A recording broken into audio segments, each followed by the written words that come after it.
Could, as you start, why don't you talk about how the work so far this year has gone and what you're looking forward to specifically yourself this year? I'm just looking forward to going out there and playing, We've done all this weightlifting and running in the sun and all that good stuff. So I'm just looking forward to get back to playing football, man. That's it. About 40 days away. Do you think it'll come here in the blink of an eye? What was that? It's like 40 days away before the first game. Will it get here before you know it? Oh yeah, man. I'm just ready, excited for it to get here. That's all. Okay. We have some questions. Sure. Up on the camera bank. Wait, here we go. Here you go. Sorry. Joe Cook, WLTX. Bryan, Jake was in here earlier. He feels you're the most underrated quarterback in the nation. Do you feel the same way? And maybe in your last year, you out to prove that you should be regarded as one of the best. I don't pay attention to too much stuff like that. If I go out there, I do my job and play like I know how I can play. All the fame and the notoriety and things like that, it'll come. To your right, up John front. Del Bianco with the Big Spur. Brian, Will had told us that, obviously he took the seniors out to his house the other day, and obviously it was a laid-back atmosphere and stuff, but he did talk to you guys about just being the leaders of this team, and how important are you going to be to leading this team this year, you feel? Being a leader, it's very important, with me being a senior and all the experience I have, and, I know I just have to control my room and the guys I'm leading and make sure they know their role is important on the team and make sure that we're ready to play every week. Right up here in the front row. Josh Hyber, Spurs and Feathers. Will always tells the story about the day he got hired and he went to recruit you, hopped on a plane to Conway, and seeing your grandfather, I guess a Clemson alum. What do you remember that day? What's your perspective from just that day as a whole? I just remember meeting T-Rob and Coach Muschamp, and they coming into my house, and my granddad, he was decked out in his Clemson stuff. He wanted them to know that he played at Clemson, and who he was what team he wanted me to go to. But it was a great experience. They had a great message for me, and they had a great plan for me, and they kind of turned the tide, and I actually started looking at South Carolina, as the place I wanted to go. What did that mean to you that the first day you were one of the two guys that he came to see? It meant a lot to me. It showed me that I was high for them, and I was important to them. And it, like I said, it kind of turned the tide, and it made me want to come to South Carolina. Back on the camera bank here.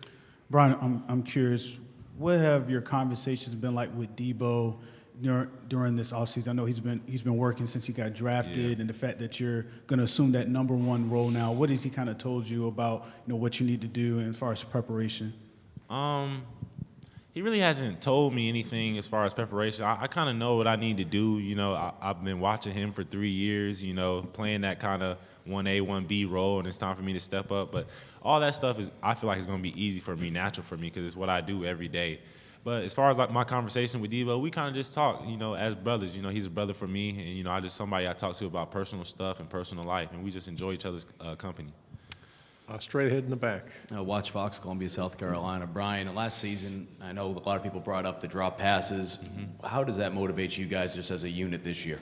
It just motivates us to make sure that we're doing what we need to do, to be the best we can be come that first game. Those drop passes always, they make you work harder, and they make you, reevaluate what you're doing and, just go out there and focus. That's it. Okay, right up front here. You mentioned being a leader in your room. What kind of room do you feel like that wide receiver group can be this year? We can be whatever we want to be this year, I feel like. We have the talent to do whatever we want to do. We have bigger guys like Ortre Smith. We have smaller slot guys like Shy Smith. Josh Vann is a guy that's coming along very well. So, we have all the tools to be whatever we want to be this year. Okay, right back up front here.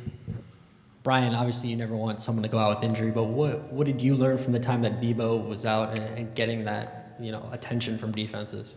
I just learned that you got to come to work every day with your lunch pail, and you got to just do what the coaches ask of you, and not try to do too much, play in the system, and just take it one game at a time, one play at a time. Did you do anything differently over the summer as far as different workouts, more strenuous workouts? Our team as a whole kind of upped it up a little bit. I feel like just our strength training program, it's kind of upped it up, and we've been doing a lot more, putting a lot more strain on our bodies just so we can be prepared for that first game. Right here in the front. Yeah, Andrew Ranspata State Newspaper in Columbia. Brian, you talked about motivation by drops. How much are you guys motivated offensively from these last 6 quarters of last year? Obviously, you had a good year offensively in those last 6 to come up without a point. Does that carry with you into next season? I kind of leave last year in the past. You know, the drops, the inconsistencies we had. You know, all that stuff is the past. You know, it's time for us to put all that stuff in the past and just control what we can control and take it one game at a time. You know, all that stuff in the past, we really can't worry about it. You know, because when you start worrying about stuff like that, it kind of rolls over. In the back again on the. Brian, same with that in the back right here about motivation. You have a little son coming on the way. You're finishing up your senior year. I know you have dreams and aspirations of playing in the NFL. What is your mindset going into this season compared to years past, knowing that there's a lot in the future for you? I'm motivated as I ever been. I'm confident in what I can do and my abilities, and I'm excited more than anything. Just to see where I land and see what the future holds. I'm just so excited and ready to get this season rolling. Okay, back here again. 1 second, we get the mic.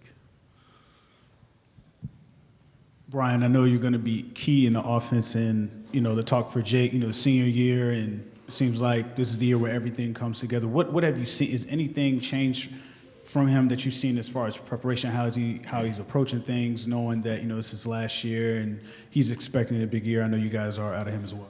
Well, Jake's always been super competitive. He's always been that guy, that just comes to work every day. But as far as this year, just specifically, I see him stepping up more as a leader and, just being more vocal and commanding more respect from the guys in the locker room. And you can see everybody responding from that. And, he's kind of putting his foot down. And if he sees something, that's not right, he's going to call you out on it. And he's going to make sure that we're doing the things we need to do to be a great team this year. Go ahead. Sure. You spoke about that off-season strength and conditioning program. Is there a favorite day, a favorite event that Dillman put on for you guys that you really enjoyed? Definitely running the hills. They kind of surprised us, and they took us on. They loaded us up on the bus, and we kind of ran hills as a team and did a little competition. It was super fun. Just competing with your teammates and getting better.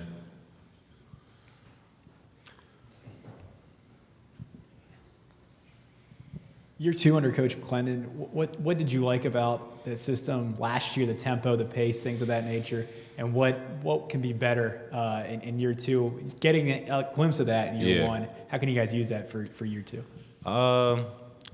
BMAC's system, it has a lot of moving pieces to it. A lot of things you can switch around, so guys just can't play you one way.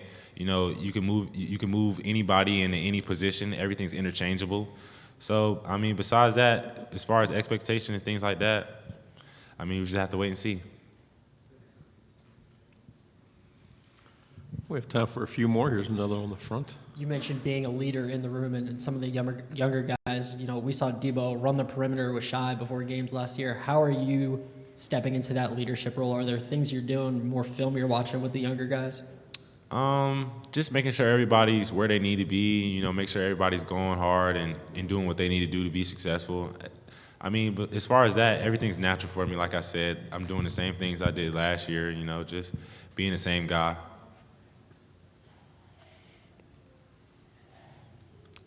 Anything else?